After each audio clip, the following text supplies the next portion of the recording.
This is Drink Talk, where we try to solve the world's problems one drink at a time. Each week in this podcast, the topics of today and tomorrow are discussed while we sample some of the finest libations known to man. Join us. We are your hosts, Brian and Britt. Check us out.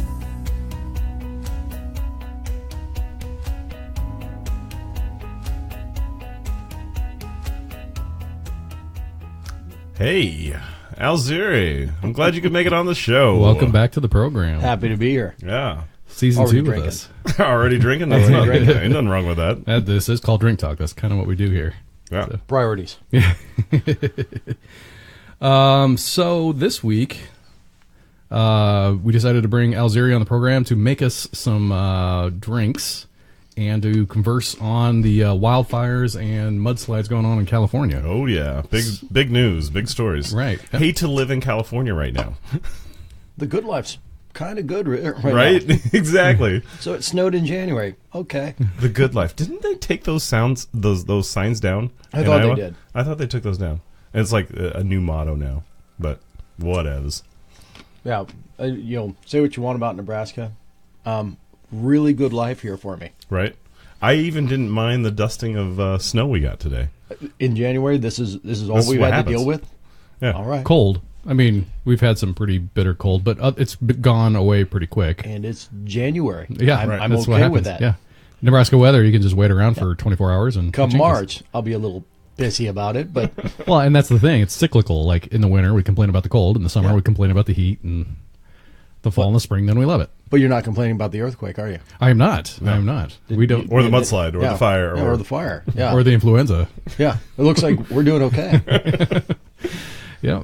So before we get into the talk, let's talk about the drinks here. Yeah. So what are we doing first, Alzuri? Since you're So right off the bat, we're gonna, because of the fires, we're gonna drink we're inspired by Fireball whiskey. However, Inspired, but we're not going to be but we're not drinking gonna it. drink Fireball whiskey because there's better things to drink. Did Britt tell you what when he texted me what we were drinking? I said, "Please tell me it's not Fireball." And then after I said that, I'm like, "Well, he is a bartender. Probably not going to be Fireball." No, actually, what we're gonna drink today is made here in Nebraska. Believe it or not, it's made in Moorfield, Nebraska. It's the Lazy RW. It's a cinnamon flavored whiskey. Mm-hmm. The biggest difference between this and Fireball is, oh my gosh, it tastes like cinnamon, not Red Hots. Yeah. Or So it's Red got Hots and more green of alcohol. the cinnamon stick profile. Makes gorgeous cocktails. Mm-hmm. On its own, a little too much cinnamon for me. As a shot, fantastic. Yeah. However, And we were talking before the program, and I noticed this when I visited you at your place of employment. I noticed on the bottle that it is 70 proof. Correct. And they call it a whiskey. And I Correct. asked you about that, so why don't you explain that a little bit? so essentially what you have here is a whiskey-based liqueur. And that's why, it's because they're just talking about the base spirit is whiskey. So they're not saying that this is straight whiskey or bourbon. No, this is saying this is whiskey based. Much like you'll see neutral grain spirit on your bottles of gin or your other liqueurs, whiskey is the base element, and that's why they call it whiskey. This is Not true whiskey. Not true whiskey. This is a whiskey based liqueur. That's why you see whiskey on like bottles of Drambuie, Bird Dog. They're not saying what it is finally. They're saying this is what we did. We made whiskey. We put cinnamon in it. So, Gotcha. but again, You were saying this is from Nebraska? correct. Moorfield. Moorfield, Nebraska. Okay. Yep. I guess I didn't hear that first part. Yeah, it just came into our market just before Christmas. But man, when I had it, I was having so much fun playing with this at the bar. Things like a hot toddy, this, a little bit of honey, some more whiskey. Because I'll be honest, it drinks fine on its own. Like, it's got a great product. But I don't drink 70 proof whiskey. I use 70 proof whiskey In other things. with up against a stronger, maybe 114 proof whiskey. There you go. To water down the Correct. 114%. Now, at the bar, there was another one of those. They also do a lemon one, and it is good. But do you reach for an ice cold glass of lemonade in January? No. No. So who cares? It is a good product, though. It smells a little funny to me. The because lemon it's, one Smells like dirty socks. Yeah, because it's citrus. They use real citrus. It's a quality. But made it wasn't a like a bright citrusy note like zest. For me, I love the smell of zest. But that will wear off and become something else. Foot. Pretty much. But that's have you ever noticed like if you guys ever bartended before? Yeah. I used to bartend weddings. So when you squeeze the fruit, and then by the end of you almost have like this funky smell on your hands from the citrus that has been sitting there on your hand, and as it gets older, it really kind of becomes that funky foot sour fruit odor. Yeah. Where'd the lemon go? Yeah, it's no longer fresh and vibrant. It's like, oh, wash hands now. Yeah. So. But that's what we're starting with. Yeah, well, with that, we're going to toast a little toast to the Wildfires with some cinnamon whiskey here. All right.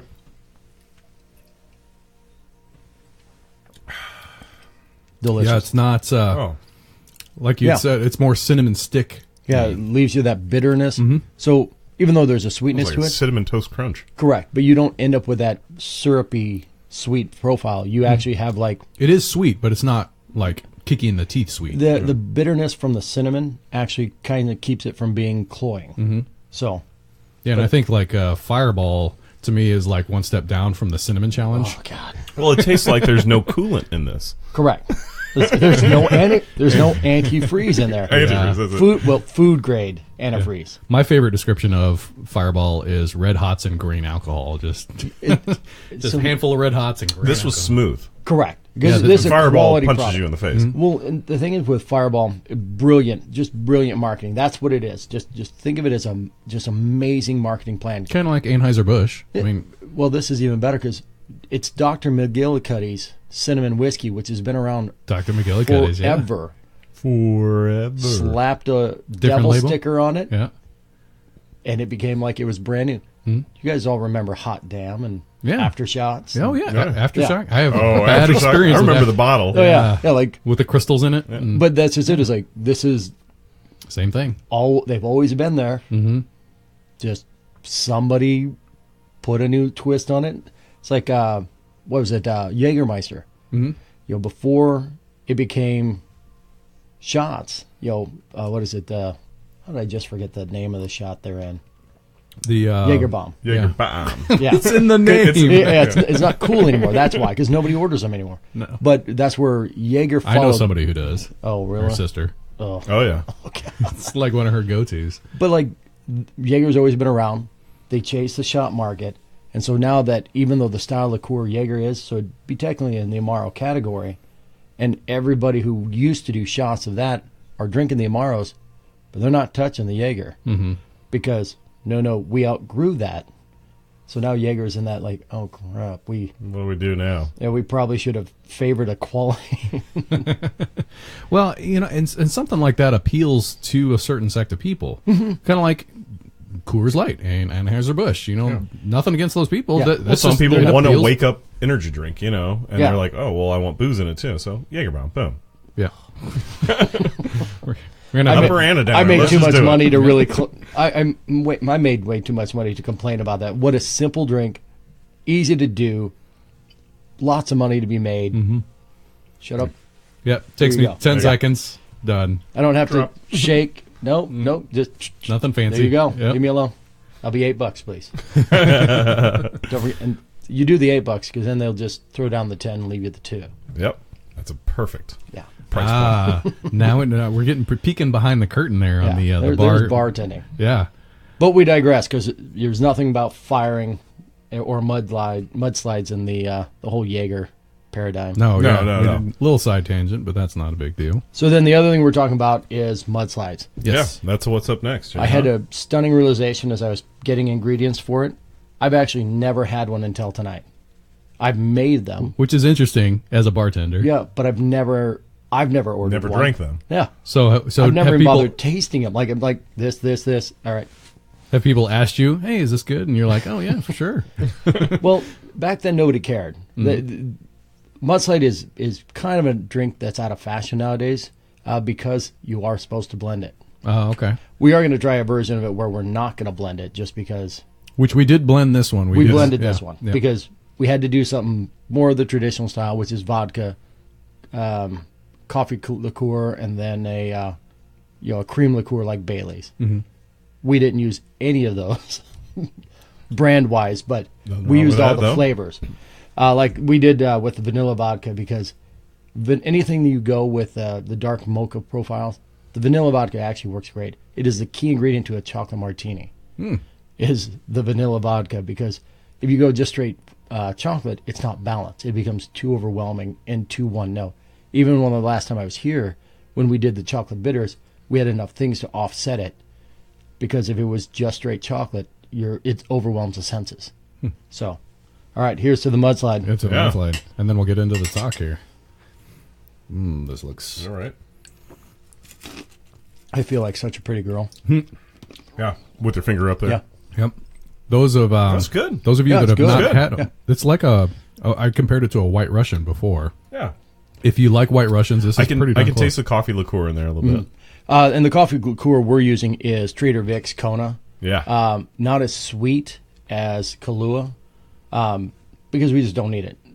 Down the road tonight, we'll actually experiment with using that cinnamon whiskey instead of the vodka. Sure. And we'll also use a dark rum instead of the vodka. Just give it more complexity, more depth, and make it more fun to drink. Yeah, nice. And then we'll light it on fire. Yeah. And then towards the end of the program, we'll have the fire extinguishers go off. Towards the end, so this way we don't cut it out too soon. You're like, oh, we had a fire. Got to go. Well, speaking of fires, yes, let's start talking about California nice fires. Segue, Alzuri. That was very nice. I'm getting good at this. Yeah. So what's going on in California right now, or what happened last month? Half the state's on fire. I know, it's crazy. Well, and it's something that happens every year. It's not something that's out of the normal in California. How sad is it that you're just getting used to it? Yeah, well, like you assume. And what I noticed going through some of the stuff is they're starting to name them now. It's like it happens so often they're naming them. Because you can't just say, "Oh, you know that fire." Well, no. Which one? The one at 84, the one at 85, the one at 86? Yeah. So the one in January. The big one was the Thomas fire, which they just contained on Friday. It started December 4th and contained on Friday the 12th of January. So over a month long, and it's the largest to date in recorded history of California. So I can't even conceive something burning like for 12 days. Like, well, not even 12 days. Oh, up over, to sorry, over a month. Yeah, month and 12 days. Like I just can't even conceive what that is. Did you even see any of the pictures of it on fire? Oh yeah, it looked like something out of looked a video game or a movie or something like that. It was so weird. Yeah, well, hurricane force winds. With that much heat, I mean, that's a lot of wind that's going to be moving around. You know, the one that threw me when I looked at those photos, like you're looking at abandoned, suburbs, and there's cars there. I'm like, so when you decided to leave, you didn't take the cars? Well, I mean, I guess if it was a family and you just wanted to be together, take one vehicle. But it's just like, or it's your roommates, and you're that's like the most. But that's thing what made you can move that. Yeah, but that's what made it look most like an apocalyptic film, because the burned out cars. Yeah, because it's like real life just wiped. Mm-hmm.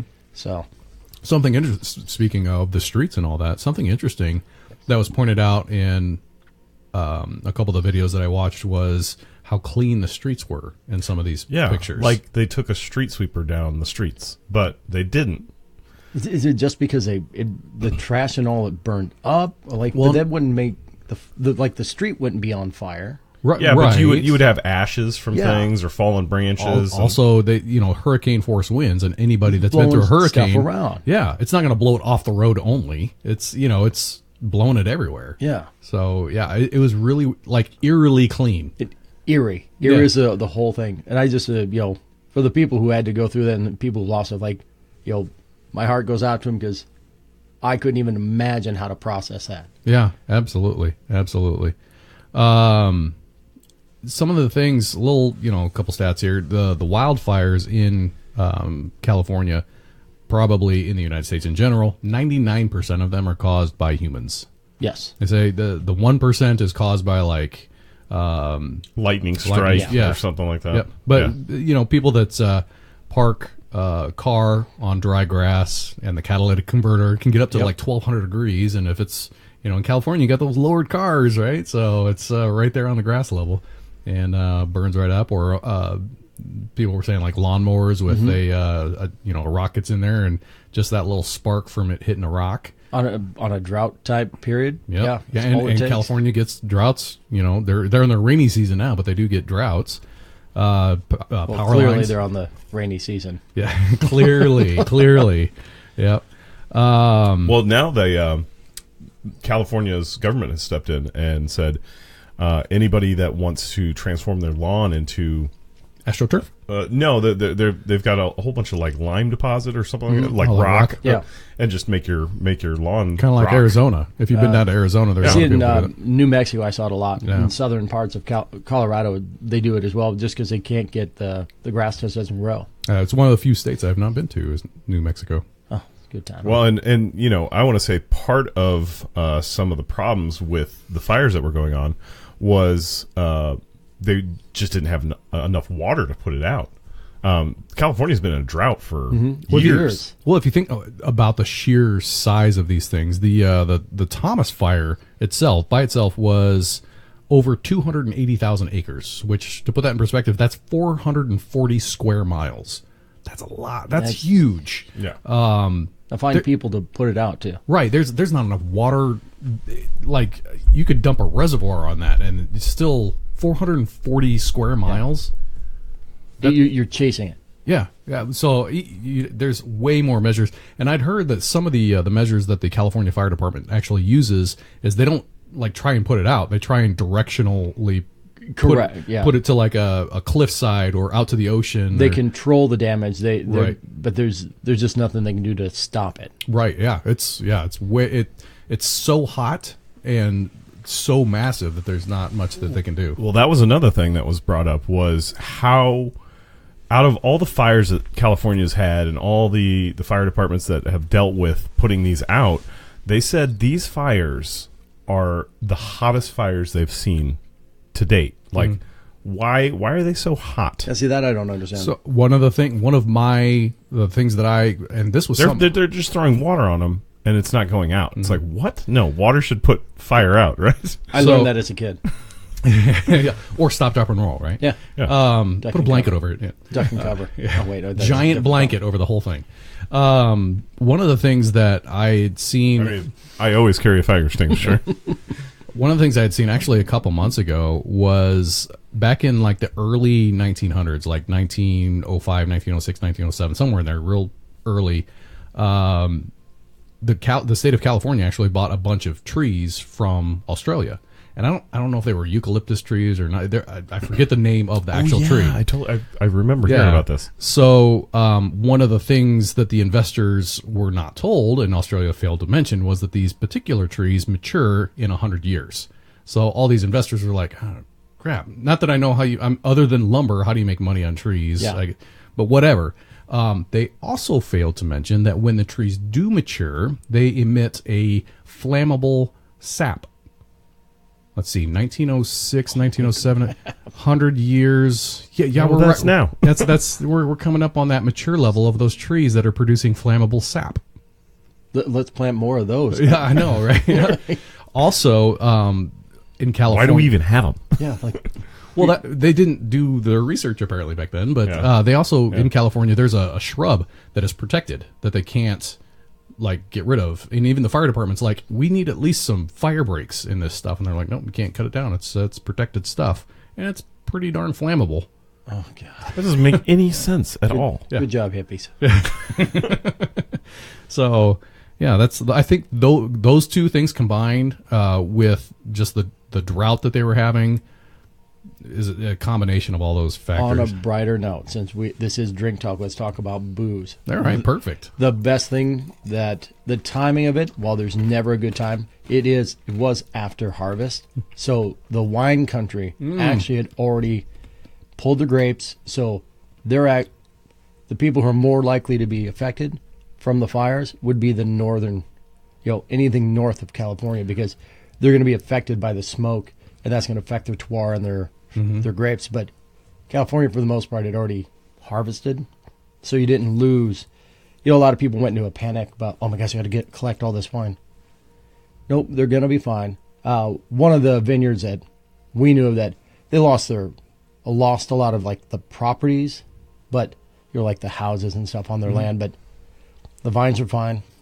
We'll have wine next year, guys. Yeah, we will succeed. We will drink more. And they have a stockpile of that, and even if they miss a season, I mean, they still have stuff that's aging, so they can pull that out. They may have less, and the cost may go up, but they're not going to be out. Well, they're going to make the cost go up no matter what, because they're going to try and make money off of it. Well, that and there is some, even though they didn't lose the pre stuff, I mean, there's still some rebuilding for them to do. Correct. And that's just it. Their cost will go up, and so wine will cost more for a little while because they have to. At least California wine, anyway. California, correct. Oregon wine, and I had, I ordered booze, and I had one of the distributors. You sure you don't want to stock up on this?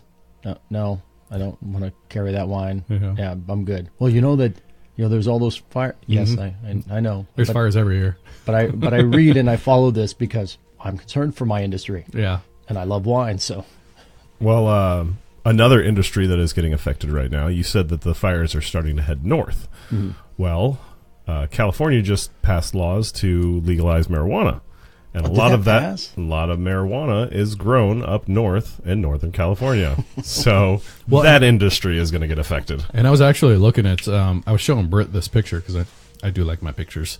Here's the state of California with the fires. And if you look, like the northern part is actually worse than the rest. Wow. Even though the Thomas fire was down here north of Los Angeles a little bit. That was by, and I can't remember the name of the town right offhand. And would that be due to the firefighting situation? There's less firefighters north than there would be in the coastal regions where they could put it out a lot easier. Because you'll have less dense populated areas. Yeah. And so you're going to have less fire people. You're going to have less people who can actually... Well, it's forested up there and up north, too. Yeah. So, yeah. How did I forget the name of this town? Ventura. Yes, Satan? So, sorry, sir. I thought you were somebody else. So that was the pop culture reference there. So anybody that's seen Ace Ventura. Yes. Yeah. So what got me was I was watching this documentary about these, what are they called? Global super tankers. This guy spent an enormous amount of money converting one of the largest airplanes that flies into a sprayer. Yeah. So essentially to put out fires and all that stuff. Well, this thing was grounded when it could have been in action putting out fires. Most of the little small planes and like the helicopters, they'll hold like 2,000 to 4,000 gallons of water. This thing holds like 18,000 gallons of water, and it's got a dispersing system on it that you could stand underneath it. It's not a gravity-fed thing. It like sprays it out kind of like a sprinkler. Mm-hmm. And so, like, let's say a human is down there trying to fight fires. If they get sprayed, it's no big deal because it's not a pressure. Exactly. If they're standing under one of those helicopters that drops it, oh man, they'll land on the ground and be flattened by all the tons of water that are coming down on it. What was the logic behind this? Funding. They couldn't afford to pay for it, essentially. But it was just so weird. Like, there's a situation happening. Go put it out, and then we'll just deal with the bill later. We'll pay it off over time or something like that. But I understand that it costs money to fuel these planes and all that sort of stuff. There's expenses, yeah. But put the fire out. Yeah, well, is California, because I know like a couple of years ago they were pretty far in debt and were unable to pay for some stuff. Why do people want to live there? Well, now the actual state of California, if you've never been there, what do you want? You want ocean? You want lakes? You want mountains? You want desert? I mean, they've got some beautiful, beautiful scenery no matter where you go there.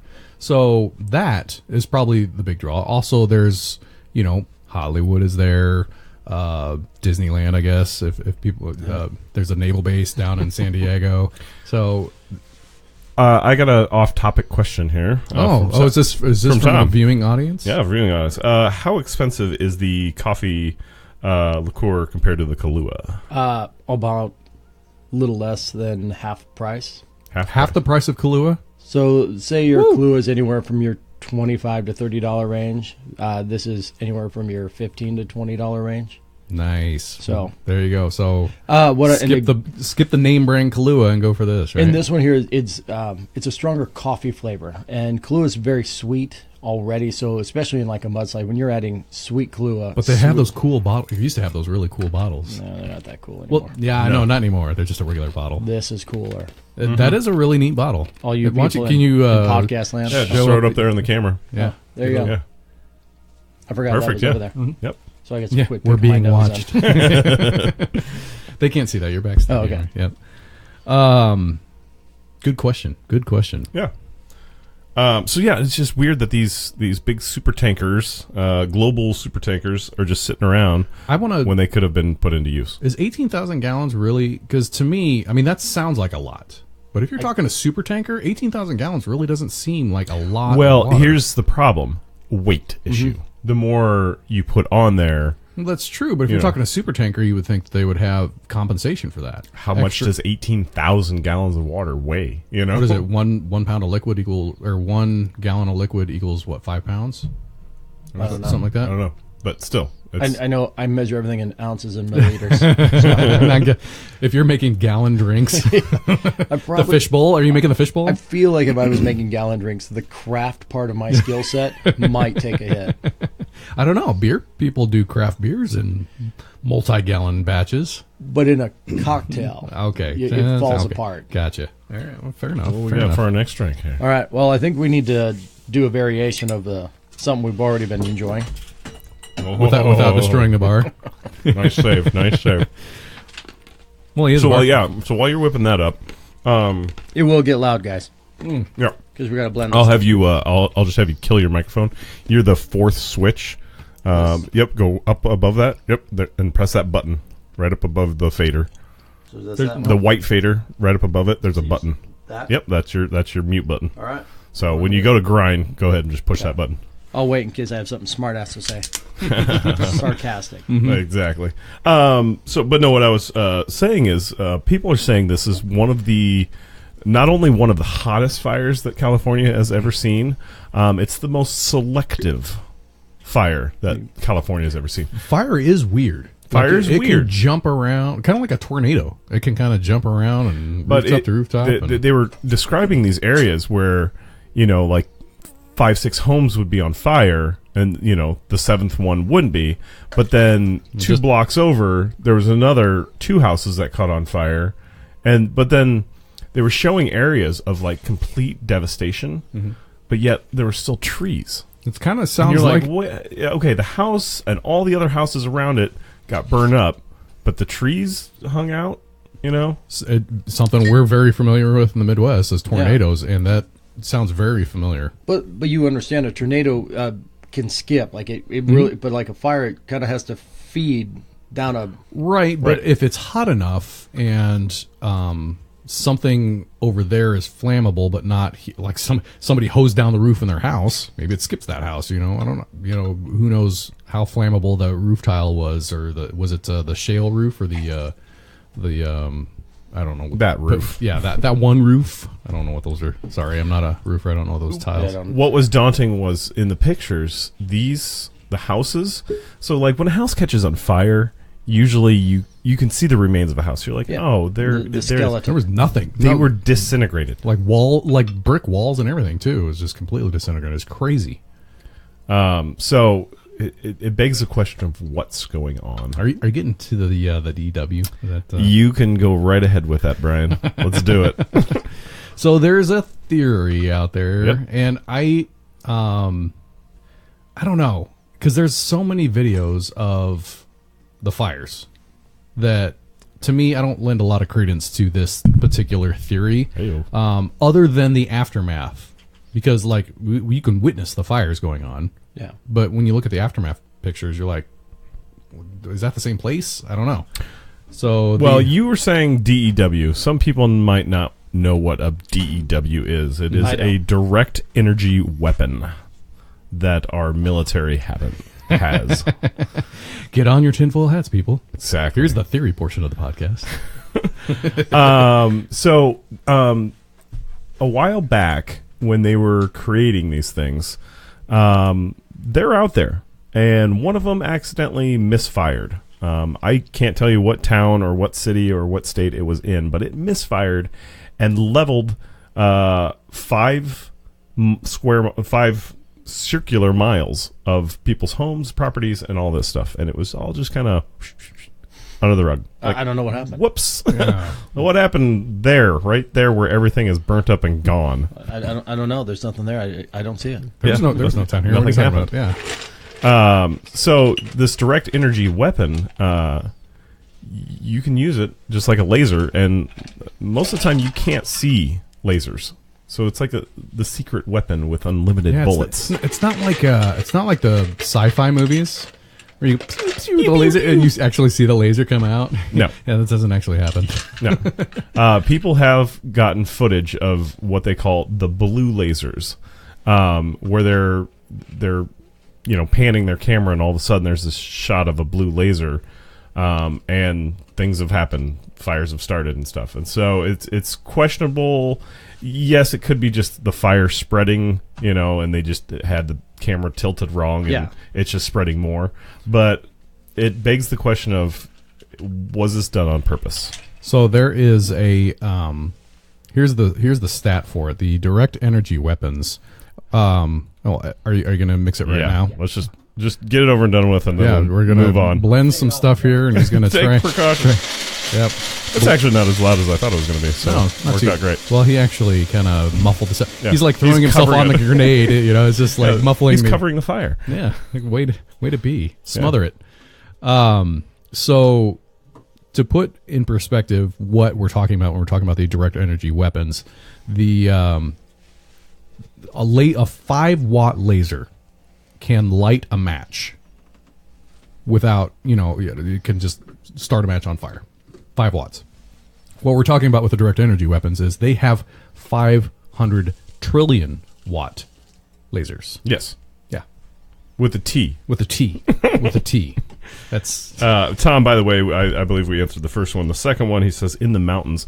And I do believe it was in a densely wooded area without a lot of homes and stuff. The one that misfired. Gotcha. So, like I said, we try not to do research on the show, so those that are listening could actually look into this for us.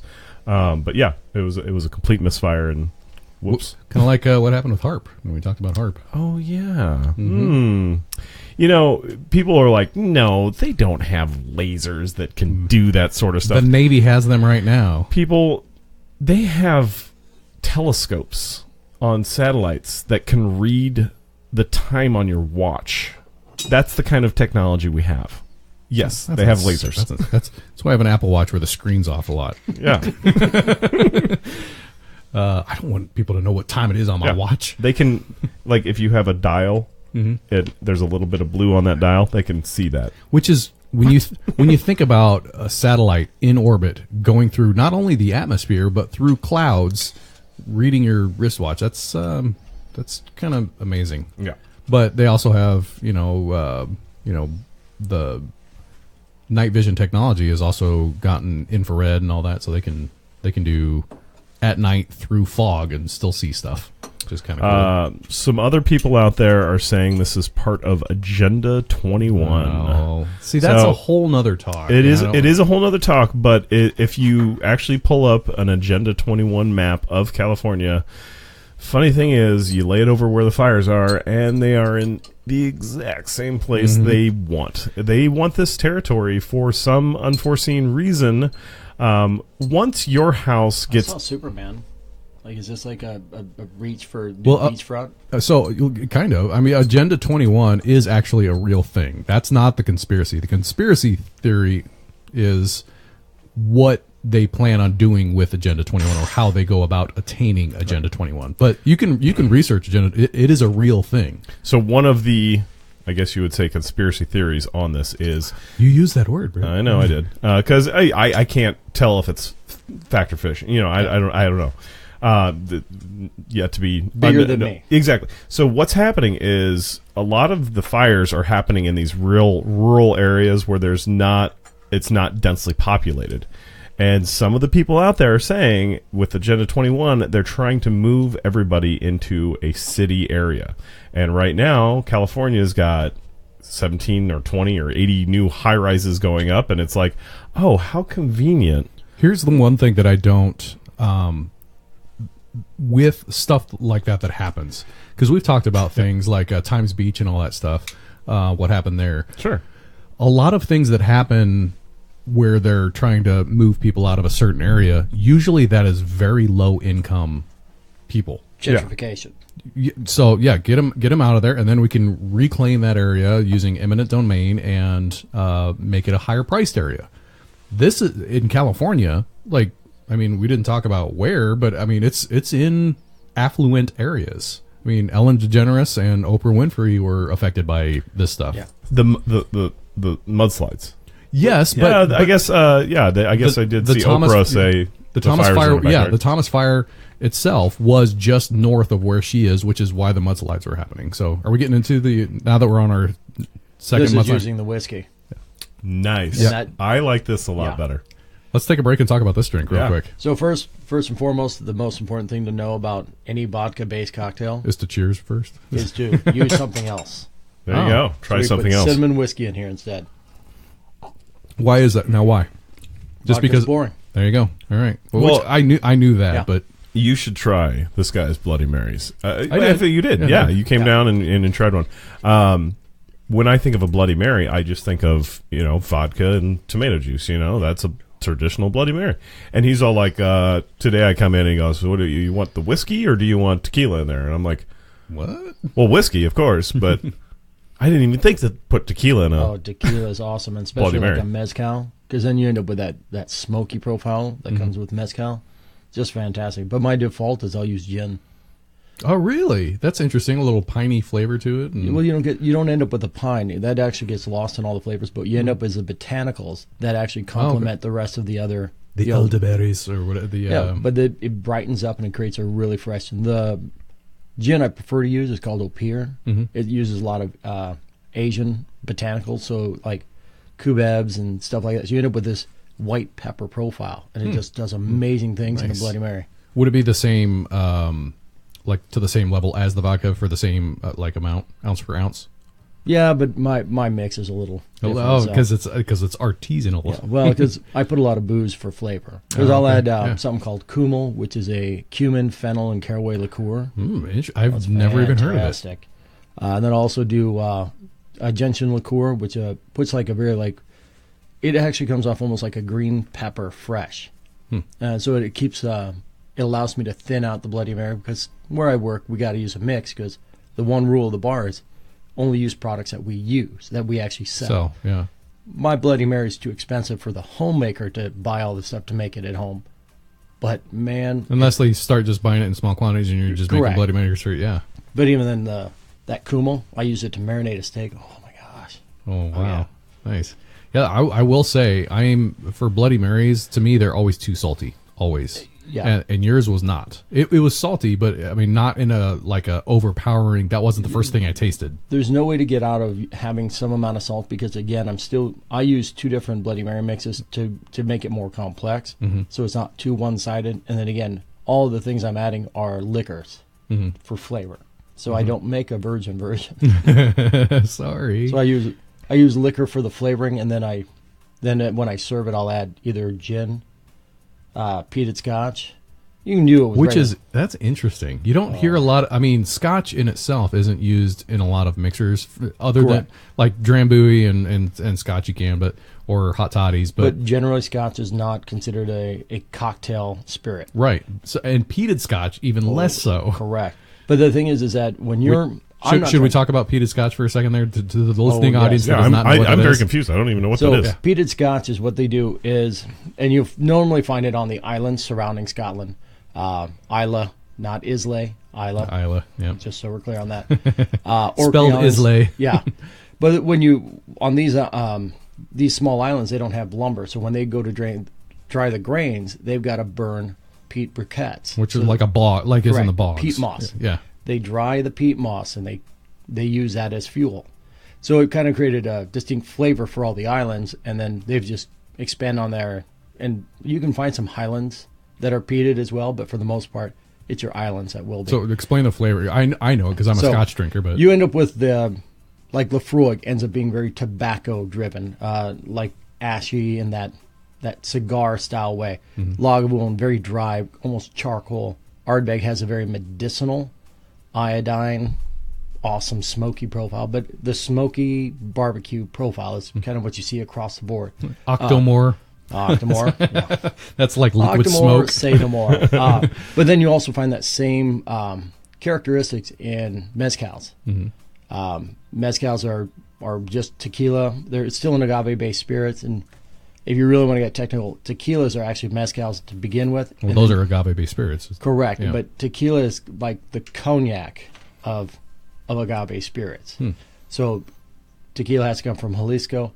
Mezcals right now, as with a Z, are all coming from Oaxaca, and they're kind of following the same rules as tequila, whereas tequila can only use blue agave. Mezcal uses whatever's in the region. So you end up with a much more complex, more interesting flavors. And again, they're smoking the agave to enhance the sweetness, so you end up with all that smoke as well. And it just really makes a huge difference in a cocktail.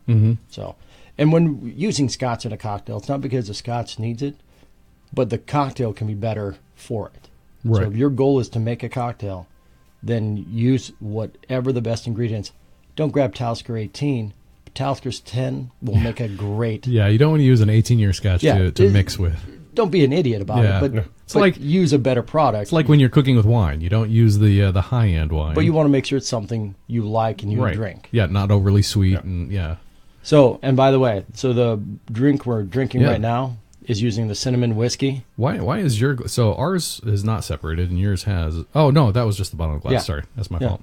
I taste the cinnamon a lot more in this. Well, because we didn't use it in the last one. Yeah, this is gotcha. kind of like we did the suicide prevention one. He's going to do a multi-variation of... To me, that was even though that was a really hard topic to talk about, the drinks themselves, it's like, it was the same drink. Yeah. 3 different ways, and they were similar enough to where you knew they were the same drink, but different enough where you're like, wow. That one we didn't even stray off. Like, we're using different spirits for my main spirit. The coffee and like the cream liqueur, those are going to be pretty standard, but we're just switching either, we start with a vodka, switch to a whiskey, and then we'll do a rum next.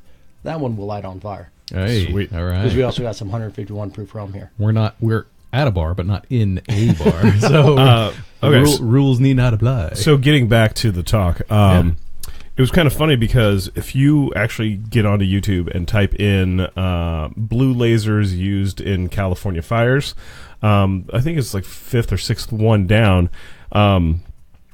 Fox News came out a week prior to the fires and talked about these new lasers that we have and how cool they are and what they can do and burn straight through the block of an engine. And well, the ones that the Navy is using they're using them to shoot down missiles. Yeah. So I mean that's how powerful these, and that is a militarized version, and usually the military has the more powerful out, but it only takes so long before it starts trickling down to other areas. And that being said, that is what the military has. That's not necessarily what is being in like conception, like what is out there ahead of that. That's what's coming down the pipeline. That's what they Lockheed fixed. Martin has. They say it works, but there's always that next generation that's in transition or in experimental. It has to be fleet ready to go out to the Navy. Yeah. So that takes a long time. There's the other iteration that's just starting its new phase that's still coming down the pipeline that the military hasn't even seen yet.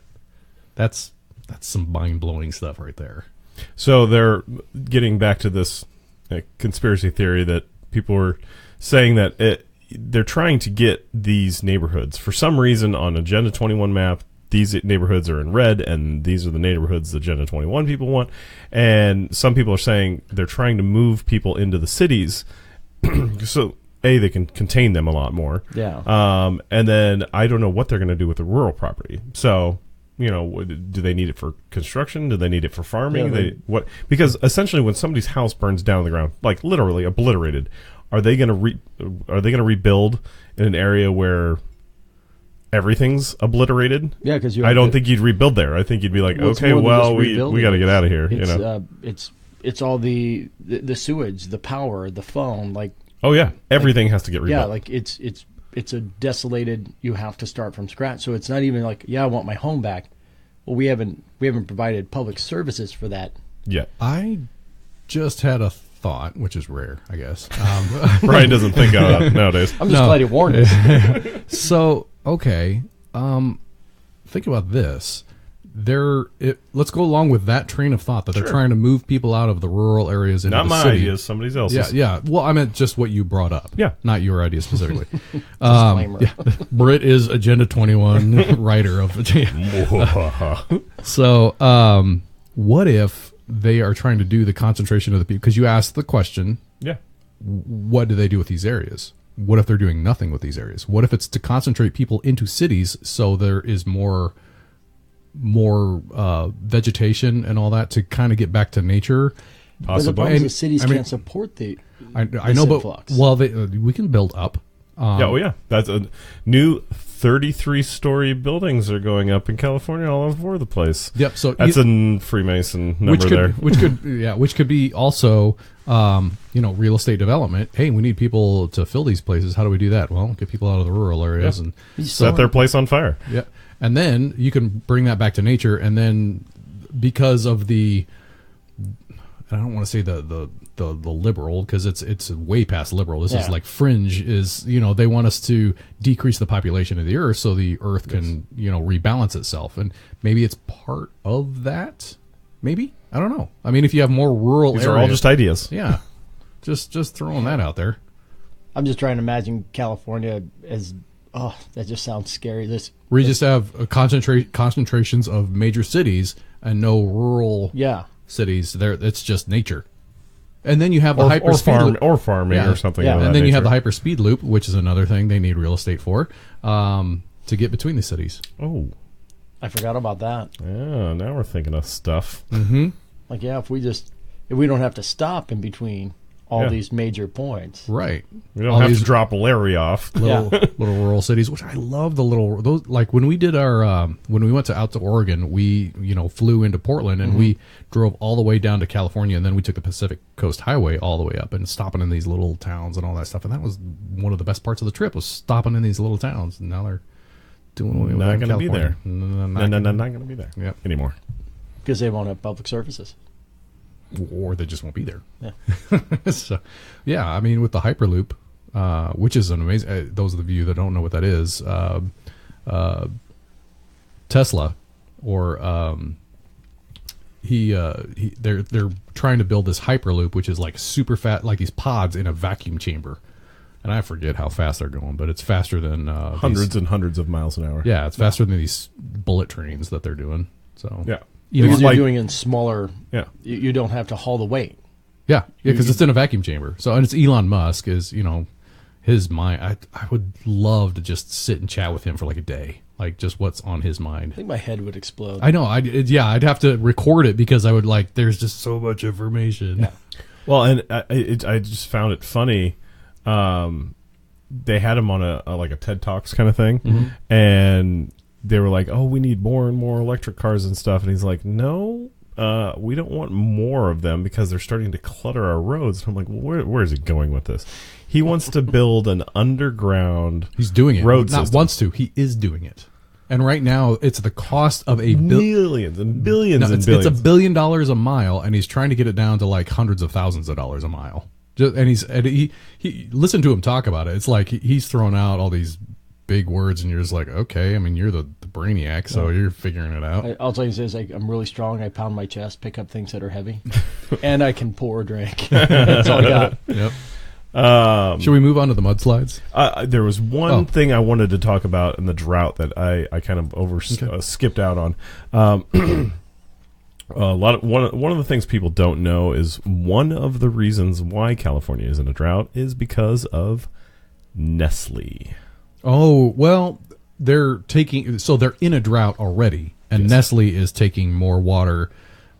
Bottled water. Yeah. That's so like Aquafina. Everybody's being rationed for water, but Nestle itself is exempt from that apparently, or they're just doing it and nobody's caring. They're exempt, and they don't give any of the money that they make back to California. That's crazy. So the hell is they that get to even take they passed a bill. Or whatever rules to move into our state and will allow you to whoever do they this. paid off in the California government passed this law. Lobbyists. Yeah, passed this law that says Nestle can have this water, and we're in a drought, and Nestle's just taking all the water. I always find it weird when I have like friends from California in my apartment and they don't flush. Oh, because they're in a drought. Like and you only flush if there's something solid. Like, no, it's okay. You can flush every time. Please, it's gross. Yeah. Thank you. Yeah. No, but at night we don't flush, and we just flush in the morning. Well, but there's a big difference. You're like there's like a plan there. Like, oh yeah, we're just not so we don't make noises. Mm-hmm. That and yeah, whatever. Well, here in I guess I'm conserving my own water in my own home. good job. Thanks. It brings a tear to my eye.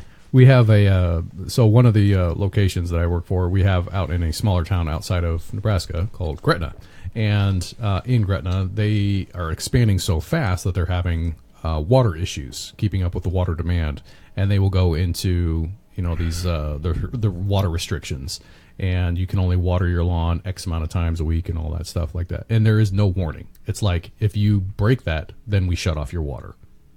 Like, shut it off. Oh, No, wow. yeah. So it's like they are serious about it. And that's just a small town in Nebraska.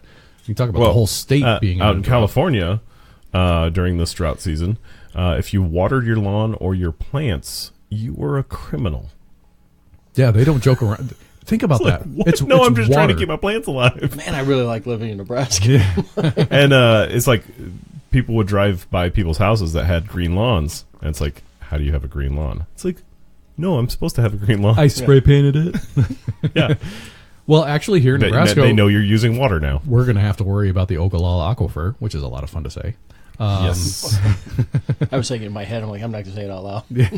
Well, and that brings up a good point. We're trying to get that's why everybody's up in arms about this Keystone pipeline. Mm-hmm. Oh, is yeah. because it goes right over the Ogallala Aquifer. If for some reason that pipe breaks, the Ogallala Aquifer is going to suffer. Yep, and then there goes our farming. Yeah. And we're an agricultural state. So I understand where they're coming from, but if you also look at the amount of oil pipes going through the United States, it's like, why does this one matter? So Because we're a small state and we care about our little world. right, but there's other pipelines that go through Nebraska. Look at pipeline this maps. is the most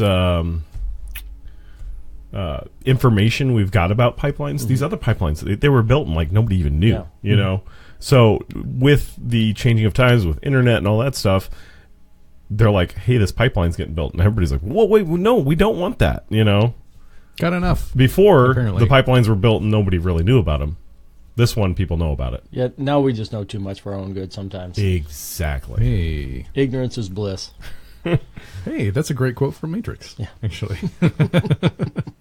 Let's move into mudslides. Yes. Not Yes, the yes. drink, but the actual talk. Because drink-wise, we've been comfortable there. Yeah, no, we're good Yeah, on that. speaking of that, Yeah. So I'm going to make another one. We're going to do, let's do something different. I'm going to play around with what we got here. But I have to admit, on the mudslides, I already told you everything I knew about it. Oprah's house was fine. That's oh, what well, I knew about it. let's just stop the conversation now. Drink talk's over. We're good. So Yeah, Oprah's house. Oprah's house was fine. Oprah's That's what house I was was fine. told. So, they were doing flyovers with helicopters and what do they call those little drones and all that stuff. And this guy was flying around and showing and surveying all the damage of all the properties that were in the destructive path of this mudslide. And all of a sudden, you come up on this plateau, and he's like, oh, well, there's Oprah's house, and she's sitting on, 40, 50 acres up on top of a plateau where destruction and devastation happen around her. But So she has a moat. yeah, she has a moat. Exactly. She has a moat around her house now. Exactly. A mud moat. But from other news sources and things of that nature, apparently they were using her lawn, since it was conveniently placed in the middle of this thing, as a staging ground. So they were like flying helicopters into her property and landing them and all that stuff. And the only thing that I could think of in the back of my mind was, how much money is she making off of this? And now I get a new house. And I get a new house. And you get a new house. she said that she's going to help in the efforts and the relief efforts and all that stuff for the disaster victims, and that's great. That's being an awesome neighbor. And she's always been very giving. Like, absolutely, she's been. I'm very making good. jokes at her expense, but not actually trying to trash talk. No, I mean, Oprah's got 9, 10, 12 houses. She'll just move into the other house and it'll be fine. Yeah, and she was on the news saying, "Oh, I can't even drive out of my house anymore." It's all like, Oprah, you don't drive. You don't drive, Oprah. You have your own network. Maybe you should have built that, you mean drawbridge. You mean your driver can't drive out You here can't get anymore. your people in. Exactly. Well, I'm sure she's got her own helicopters that just fly her in. Well, but who's who's going to make her? It's got to come in. The housekeeper, like they all got to get in to work somehow. Although they'll fly them in. Yeah. They'll make it happen. Yeah, a little private helicopter, hovercraft. Oh, there you go. There you go. LCAC. Yeah, landing craft air cushions. So, a little side topic here, since we're talking about not driving. Britt and I had a little topic on self-driving cars. Did you see what GM came out with this week? No. So next year they are coming out with a fully autonomous car with no steering wheel and no pedals. It does have a way to emergency stop. Yeah. Big red button. That's it. Big giant red button. Yeah. Yep. I was leaning down to tie my shoe. Yeah. beep button. Just well, it's either emergency stop. I think they said it'll either emergency stop or it will like slow down and pull off to the road and stop. It's like safely stop off to the road. So that's coming out next year from GM. Interesting. So I'm not sure what it's I forget what vehicle it's based on. I think it's a smaller one, like a Chevy Cruze or something like that. I think it's a smaller vehicle. It just sounds like a horrible idea.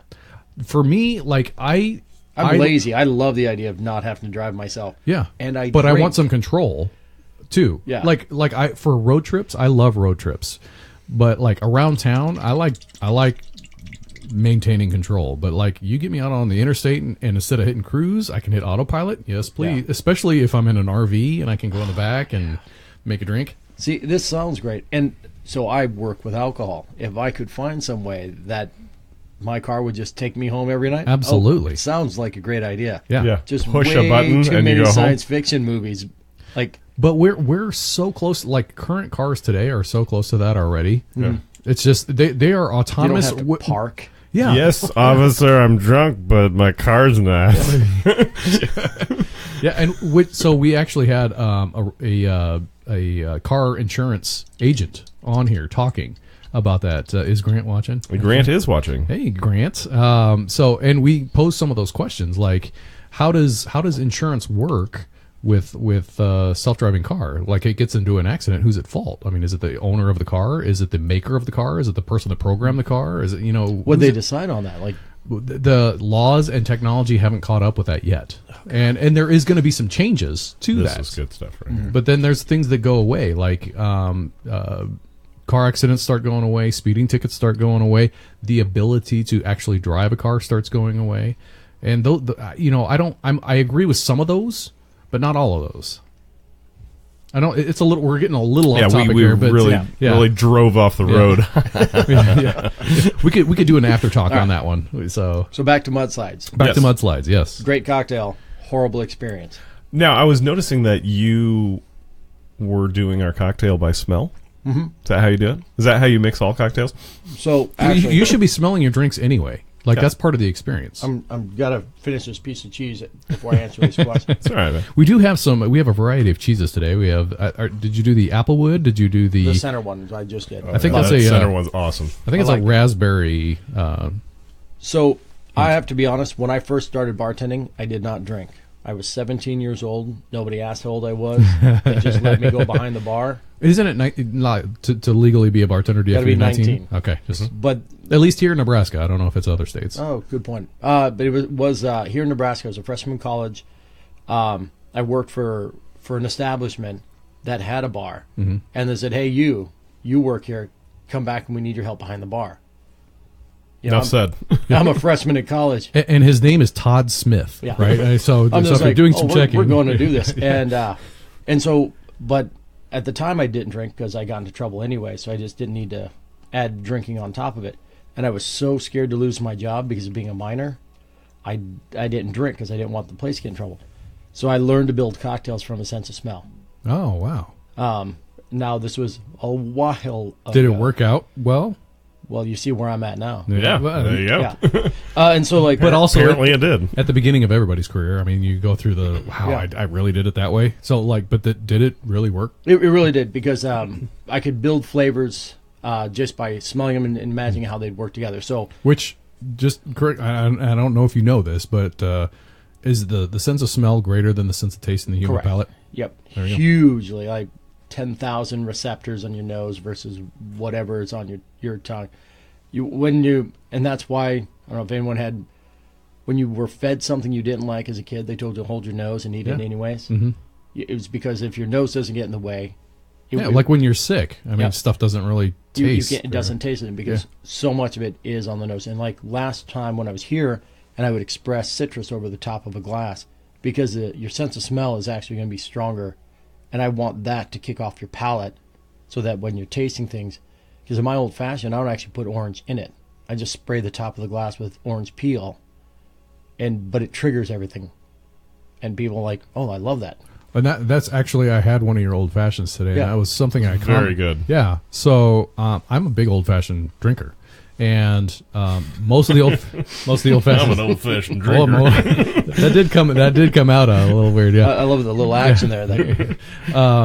So, but a lot of the ones that I've had before, and I guess like when you're beginning to make mixed drinks, I'm assuming, I don't know, when you're taught to make an old fashioned, you muddle the things in there and all that, and so The 50 style old fashioned. So I'm used to things and stuff being in the drink, and yours was just pure liquid, and Correct. it was amazing. Straight spirit. The only thing in there that isn't alcohol is the stuff I spray on the top. Because even for my sweetener, I'm using a liqueur. Mm-hmm. Adds more complexity, gives me another flavor profile, as opposed to just putting simple syrup in there.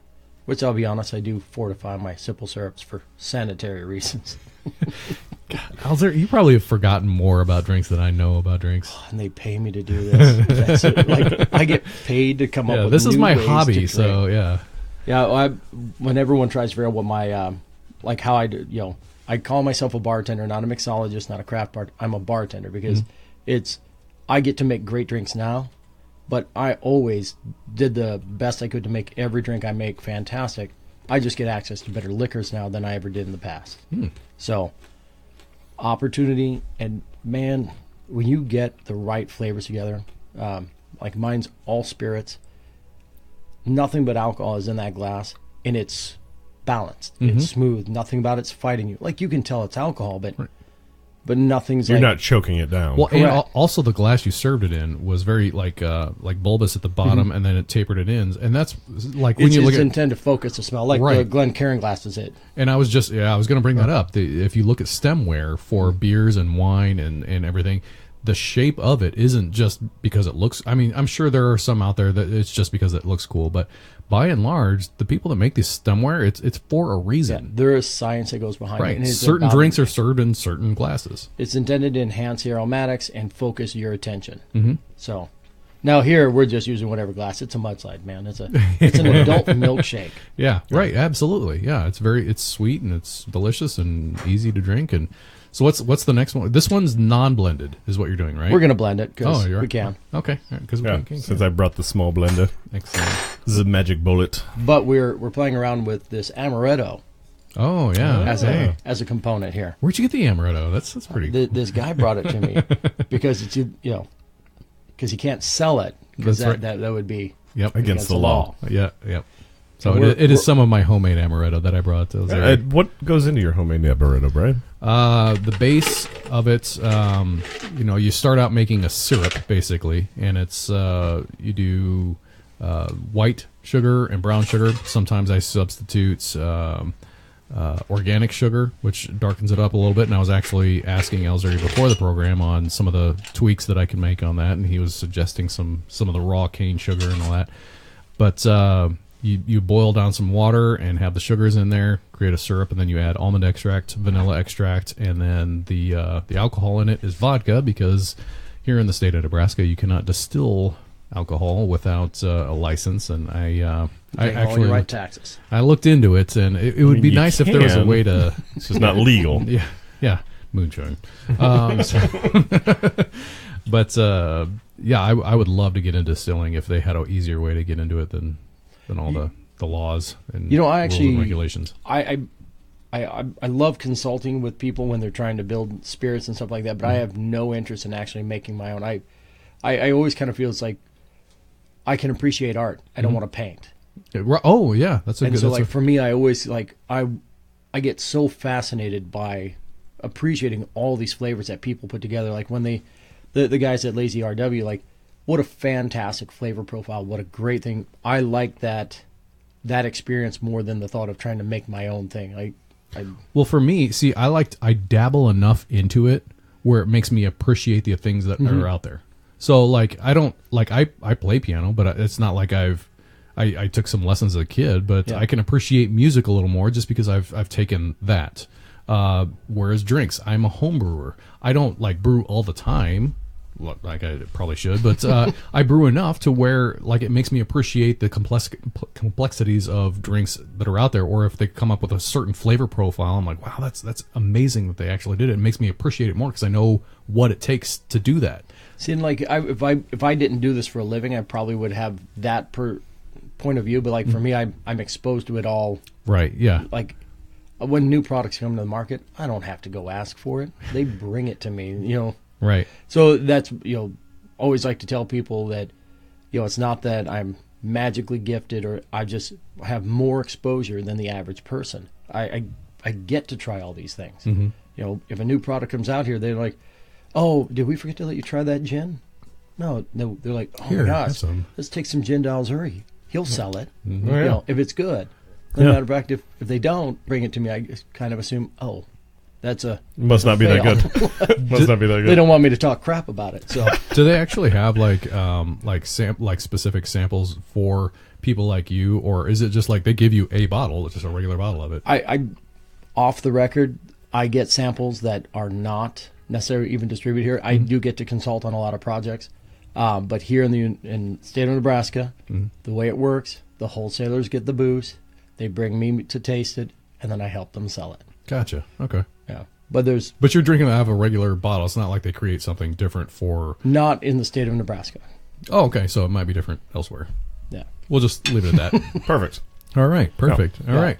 I'm gonna blend booze. All right. Just kill your mic there. Yeah, we're good to go. While you blend that, we'll kind of set up the next part of the talk here. Mudslides. Yes. Mudslides. Getting into the mudslides. So, part 2 of what's happening in California after the wildfires is the mudslides, which actually it's kind of like a causation. Well, causation, but also the amount of rain that they got within, hours. Mm-hmm. They got 4 or 5 inches of rain in 4 or 5 hours. And that's usually what they would get all year long. Mm-hmm. Coming from a drought, just coming from a drought. The ground is so dry, it's gonna soak up some stuff, but that amount of rain falling that fast, it's not gonna soak up enough. And then you throw on top of it all the wildfires, so you don't have all the shrubbery and the they don't have the vegetation to stop it. Yeah, so that is why they're having these horrible mudslides. And I did hear you talking about Oprah, and she's safe, which is awesome. She'll be all right. Ellen DeGeneres, she also went through that, and she also just lost her father too, which, man, she's going through a rough patch this last week. So the amount of people that they have found, pay no attention to the blending, dead so far. I think the calculation is roughly 20 people have died so far. I want to say the official number that I lately read is 17, but I did hear somebody say that it was bumped up to 18. Yeah, and that's why it shot for 20, because they still are looking. There's a bunch missing. Yeah, there's a bunch of people missing still. They said they're walking around in houses, and just like they do in an avalanche, they're taking sticks and going through people's houses, and just exactly, because somebody could still be down there. Like in an avalanche, you get trapped between mud, or in an avalanche, the case would be the snow, and they take these rods and they shove them down, and they wait for a squishiness. Mm-hmm. That's not solid. That's solid. That's solid. Well, that's not solid. That might be a human. And so, yeah, they're out there looking, trying to find. I can't imagine, though. You know, could you imagine this happened? Apparently, this big mudslide that happened at like 4:30 in the morning. So it's dark already. People are sleeping. And if you've got let's just say you got a 1-story house. And we're talking specifically in the Santa Barbara County, the Montecito. Is that the mudslides that you're talking about? Montecito, yes. That is the county that this happened in. Which is really near the Ventura, California. Yes. So if you look at the map, it's not really, I mean, it is a little bit north of LA, but it's more west of LA, which sounds weird because LA is right on the coast there. But the way the coastline goes, it is west of LA and just a little bit north. But with that said, it's rolling down these hills that are fireside burnt already, and it's with gravity. It's grabbing tree limbs, it's grabbing boulders, and could you imagine just being in your little 1-story house, and then all of a sudden the side wall just bursts open, there's boulders flying your way, and you're like, well, "Good morning." I'm just trying. Like, how do you not see this is coming or hear it? Yeah, because I've seen videos. There was a really interesting video of people out in California, and they were on this highway, and they knew like a mudslide was coming, but there was like enough of a storm drainage ditch kind of thing, and it went like right over the highway. But like they're waiting, and you can hear it. Like you see nothing, but you can hear the branches breaking, the house is moving, and then the foundation. When it comes through, it's got everything. It's got whole trees, it's got boulders and tons of mud and water, and it looks like a raging, dirty, gross river. It's crazy. This guy was filming out his front window, and he lives on like this canal street, so he knew it was coming, so he had a thing set up. Well, you start to see a little bit of mud start to fly down, and then all of a sudden you see a car driving, and like on either side of the car, the mud is just gotta go. Yeah, the car starts trying to go faster, and you're like, oh, you're gonna outrun it! Come on, outrun it! Yeah. Go, baby, go! Yeah. It was funny. Now's the time not to obey the speed limit. Just go. Yeah. Get out. Don't do 25. Do faster than the mudslide. You don't want to drive just 55 anymore. No, yeah, exactly. I would as tragic as some of these videos are, you should watch some of the more lighthearted videos on the mudslides. There's some crazy like it's like just rivers running through stuff. I mean, it's when you think of mudslide, you think of I was thinking like more like earth slides, where it's just like a heavy, dense a dirt avalanche. Yeah, and that's what I was thinking. No, this is more like rivers. Well, now that technology has gotten so advanced, we have these new things called drones now, and a lot of drone seekers are now seeking out this type of footage, and so there is an abundance of footage of this mudslide that's happening in California via drones, and it's actually kind of interesting to watch. You're like, oh, really educational. There goes the tree. Oh, there goes the house, and it's all high quality footage, very high quality, high definition stuff. It's crazy. Yeah. So we're all not young men. You remember like Dick Tracy had the phone, the watch that was a communicator. Yeah, which Apple Watch is pretty darn close. Other than it doesn't have like the FaceTime video yet, but I'm pretty sure that'll happen in the next couple versions. So years ago, when I tried to grow up and leave the bar industry, I did tech work. I actually dismantled a flip phone and built my own phone watch. And they were getting so small that you could put it on your wrist. And so I found a way to do that. You built one, yeah. That's crazy. But then I was like, I really like dating. And I decided never to implement this because I'm like, no, that's way too dorky. I'm not going to be the guy. But you could have been the creator of the Apple Watch. Yeah. Sure enough. Damn it. I know. Well, and so to that end, nowadays, there's women are getting into the tech industry. So, I mean, just because it's geeky for you doesn't mean that, Well, I know, but I come from the generation where you kept that to yourself. Back then, but nowadays. So, back in second grade, I created this Thinsulate. It was, I was watching Mom cover her things with aluminum foil. Yeah. And then after she put the aluminum foil on it, if we were going somewhere, she'd like take some towels and wrap it around it just to keep it a little bit warmer. Yeah. And I was like, well, why couldn't you do that? Why couldn't you just have a fabric material with aluminum foil and call it like Thinsulate? Yeah, I won. I think I got second place, maybe first place, second. I believe it was second place though. Yeah, there were judges at that thing that gave me a second place. A judge took that and ran with it. How do you think some of these ideas come out? It just came to me in a dream. Yeah, right. It came from my inner child or somebody else's child. But now we have, we have weren't coats you just and judging a science fair? No, right. no, not at all. No. Dreamt this up. Anyway, ideas that get stolen. Yeah. Mudslides. So interesting thing here. I mean, how about we do this? Why don't we do this? The mudslide. My drink mudslide. Cheers, everybody. Yeah, this is with Brian's amaretto in it. You said Brian's amaretto. I taste his amaretto. Yeah. Oh yeah, sure. I like it though. But again, still taste the cinnamon. These are all adult and the coffee milkshakes. Did you put coffee in here? Because there's coffee. I was going to say there's coffee liqueur. Coffee liqueur. Yeah, coffee liqueur. Yeah, thank you for not straight up coffee. I did, which I'd still be okay with. But I did decide to quit putting in the milk, the whole milk, though. Yeah, you open up the fridge and you're like, nah, I'm good. Shut the door. It's drink talk. I don't have to be that responsible. No.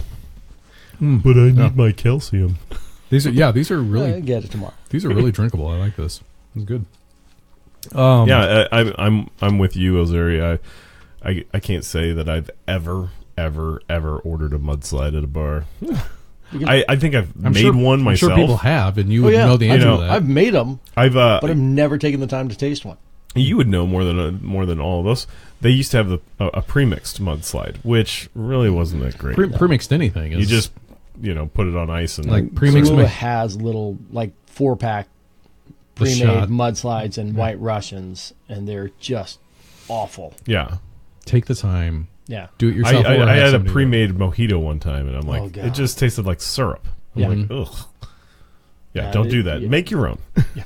Fresh is good. Oh yeah. It may cost a little more, but you can also make more, and you'll taste the difference. Get a better product. Way better. For not a whole lot more. Really. No, and that's just it. Like, I deal with people who want to. Do you have an old-fashioned mix? Yeah, it's called liquor. I make it. That's. But they're like, well, you don't have just like an old-fashioned is just adding sweet and bitters to liquor to whiskey. That's all an old-fashioned is. Yeah. I don't need to make a old-fashioned mix. I want the bitters because I use bitters in a lot of drinks. Let me show you how to make it. Yeah. I like old-fashions, and I never would have thought of asking for a pre-mixed. Oh yeah. Old-fashioned drink. Do you have a Manhattan mix? Yes, it's called whiskey and sweet vermouth. Yeah, we got that. It's in 2 bottles. You got to put them together. Yeah. And there are pre-made Manhattans, and they're not all awful. But they're not all awful. But for the record, none of them are better than the ones I make. Right. And that's just it. It's like I'd rather go through the effort because if I'm so lazy I can't put the cocktail together, I'm drinking straight spirits and being done. Well, I think that why not? That's by and large with anything that you get, like food, drink wise, or whatever. I mean, we all should know that buying the prepackaged stuff, while it may be a little bit cheaper, you're obviously if you get the fresh ingredients and make it yourself, it's going to be a whole lot better.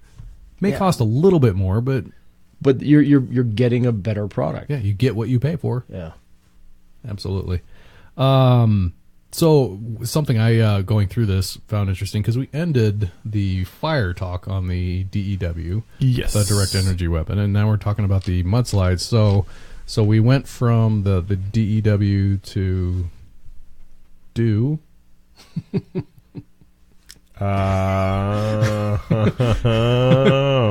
Okay. All right. Took me just a second there. Yeah. All right. Well, you care to comment on that, Brian? No, that was just it. That was just it. Just leave it an awkward laughter. And these are the things that keep me out of the good schools. Jeez. That was a George Carlin quote. Yes, it was. That's why I was laughing. Yeah.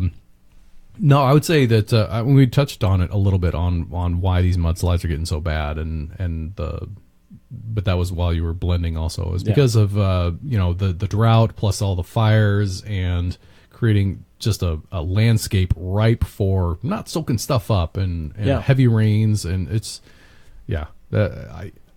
Mother Nature is a cruel mistress sometimes. And I think that some of the laws in California are probably aiding in this. Well, it's holding everyone back.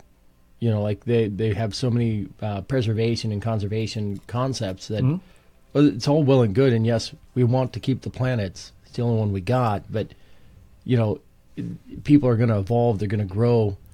And even if you take people out of the equation, the Earth changes. Mm-hmm. Yeah. Well, solving the world's problems one drink at a time. One of the ways we could solve this mudsliding problem is sponges. Don't build your house in a floodplain. These people that got their houses with a mudslide on them built in a floodplain, and they were told that they were being built in the floodplain. They were like, "Oh, don't worry about it." How often could that happen? Well, usually only takes once. Yeah, right. Yeah. Well, and that's the thing. So there are developers developing homes in like storm runoff because we haven't had a storm in a while, so they'll develop whole neighborhoods in storm runoff, and then the neighborhood's wiped out when they actually have a storm. It's like, whoops, yeah. How much of that is? Oh yeah, I should have been listening on that council meeting. Yeah. Well, and that's the thing when you're buying a home. These are things that you need to check out. Like, where's the floodplain? What's am I in a storm? Am I below sea level? Which in southern Louisiana, probably a good chance of that. To me, that was kind of like, so you built a city below sea level. I don't know that it was always. It just kept sinking. So I don't know that it was always below. So I stood on my front porch and I could see into the water. Yeah, I'm looking up at the water. These are indicators that I should rethink something. Right. There's an engineering moment there that I might have to think about this a little bit. My daughter's stationed down in Florida and, on the Gulf side, and so when you see all the houses, like all of them are like the garage is not actually a garage; it's a carport, and the house is built on top of it on stilts. Yeah. Yeah, because. Hey, everybody knows it floods around here. Sometimes it floods here. Yeah. Well, I lived in Virginia for a long time, and one of the things I found weird, and I lived in the Virginia Beach area, so it was closer to the beach, but there were no basements, and like the water heater and all that stuff was in the attic. And I was like, coming from Nebraska, we're like, well, all that stuff's in the basement. Yeah. Well, the water table's so high there, and you're still, and I'm still, a mile or two away from the ocean, but still that. Water table. Still. Yep. And then you go down to the beach and you see all these homes right off the beach. And just like you said, they're all south elevated. of Virginia Beach, they're up on stilts. And, you got the carports underneath the house, which the carport is the house. Yeah. They just drive under the stilts. And that's just it. But, hey, that's planning for a potential problem. Yeah. Right. Yeah. Hey, I can lose the car, but, hey, my home's still safe. Well, let's be honest. If I know there's a flood coming, I might just get in that car and drive away. Right. Yeah. Well, it's just stuff. You can replace stuff. Carly's dad has a place down in Rockport, Missouri, and when the Missouri River flooded, his property did get flooded because he is on that floodplain. But his house is on stilts, and then the house was just fine. Was it actually a floodplain? Because I know that had to do with the Army Corps of Engineers just releasing so much water up in Yankton. Oh yeah, it was a man-made flood for sure. Yeah, so is it in a true floodplain or was it in a floodplain just because they released a crap ton of water? We messed with it. No, he is in a floodplain. Oh yeah, because okay. He has his own lake, and the lake is actually technically part of the Missouri River. Often those floodplains redecided and mapped back out or move and. Yeah. Probably never. Kind of like Council Bluffs. Here in south of Omaha, we have not Council Bluffs, Carter Lake, which is technically part of Iowa, but if you look at a map, you're like, that's Nebraska. It's on this side of the river. But at one time, it wasn't, so it just moved. That's just what a pain in the... Carly's brother also got affected by that. Right off the Mormon Street Bridge exit, that first exit, leads out to farmlands, essentially. But his property was taken over. They lost the house. They moved, I did drive through some of that up near Fort Calhoun and all that. I was driving on the highway, and they had the sandbags and all that on either side of the highway, and you are literally looking like across the water Yeah. because the sandbags are literally holding back the water. Yeah, that was like, so. oh. And if you think about like these are sandbags holding back a lake. Hope Sammy put those sandbags in, right? Yeah. You're like, God, I hope nobody bumps into that. To me, it's slightly more unnerving than the ice fishing thing. To me, we live in a state where people do ice fish, but that's a little more northern. But to me, that's just you drive out on a lake, you drill a hole into it, and then you put a shack on there with a heater, and I'm like, you're on ice, man. Yeah, none of this sounds like a good idea. But I guess it's just a way of life up there. A buddy of mine took me out to a friend's house in Wisconsin, and he lives off of a lake. Like, and this lake has islands within the lake, so that's a big lake. And so he took us on a little tour in October when everybody had it was late October. People had put their boats away. So we were literally the only people on the lake. It was really cool. And both figuratively and literally. But he said in the winter that the highway just cuts right through the lake because it's faster. I'm like, what?